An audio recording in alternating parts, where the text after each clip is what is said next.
Ingatkah kamu saat dirimu mencapai titik terendah dalam hidupmu, atau mungkin saat ini kamu sedang melewatinya? Dalam periode titik terendah ini, tentu kamu menjadi sangat karib dengan hadirnya emosi negatif, rasa sedih, kecewa, dan tidak berdaya kerap menghantui langkahmu. Rasanya sangat sulit untuk benar-benar bisa berpikir positif dan bangkit kembali dari fase ini. Berada dalam titik terendah kerap membuat kita mempertanyakan keberhargaan diri kita karena harus merasakan kehilangan, kekecewaan, dan kegagalan, ditambah lagi dalam situasi pandemi yang penuh ketidakpastian ini. Rasa gundah akibat terombang-ambing dalam ketidakpastian tentu semakin memperkeruh suasana. Ketidakhadiran teman atau orang-orang terdekat di samping kita untuk memberikan dukungan dan kata penyemangat mungkin semakin menambah pesisme kita untuk bangkit.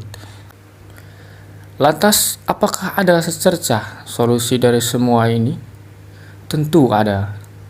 Kamu mungkin sudah berkeinginan kuat untuk menyerah dan berpikir kamu telah kehilangan semuanya. Namun, kamu lupa akan salah satu harta paling berharga yang kamu miliki, dirimu sendiri. Dirimu sendiri adalah elemen kunci yang membuatmu dapat bangkit dari keputusan. Kamu dapat memotivasi dirimu menjadi penggerak bagi dirimu untuk terus maju dan pantang menyerah. Kamu masih ragu akan kemampuanmu itu? Sebelumnya, apa sih motivasi diri itu? Motivasi diri adalah dorongan mendasar yang kamu miliki dalam dirimu untuk melakukan sesuatu. Ibarat bahan bakar, motivasi diri membuatmu dapat teguh untuk dapat berjalan semakin dekat menuju tujuanmu. Motivasi dirimu bersumber dari dua hal, dalam diri maupun luar diri. Dari dalam diri, kamu menemukan motivasi intrinsik, sebuah dorongan yang bersumber dari dirimu pribadi untuk menyelesaikan satu hal. Keberhasilanmu mencapai hal itu sudah menjadi reward untuk dirimu sendiri. Misalnya saja, ketika kamu memiliki hobi menggambar, kamu mempunyai motivasi intrinsik untuk terus mengasah kemampuan kamu agar semakin baik dari hari ke hari untuk kepuasan dirimu sendiri.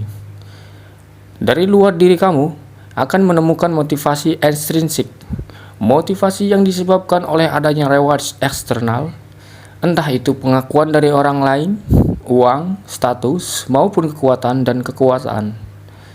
Tentu motivasi yang bersumber dari dalam diri itu akan lebih efektif dan lebih bermakna buatmu.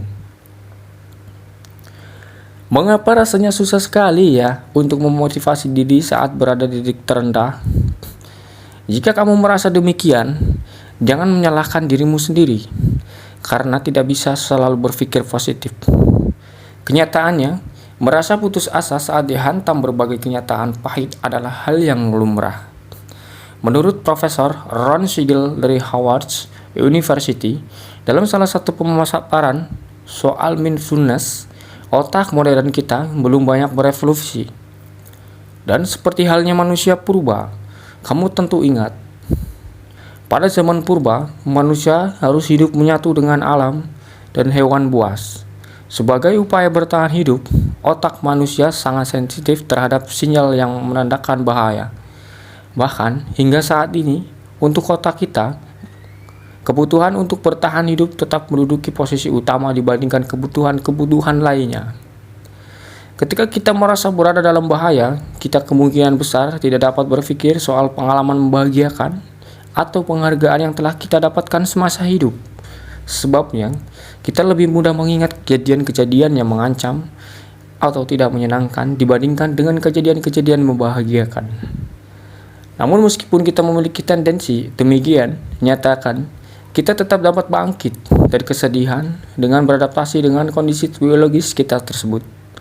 Kunci yang mendasar adalah untuk memiliki kesadaran terlebih dahulu soal kondisi alamiah kita untuk dapat tahu hal-hal yang dapat kita lakukan ke depan. Kenyataan bahwa kita vulnerable bukanlah sesuatu yang perlu dangkal tetapi perlu diakui dan diatasi. Itulah cara memotivasi diri sendiri ketika ingin menyerah. Semoga kalian semua jangan pernah menyerah dan tetap semangat. Terima kasih.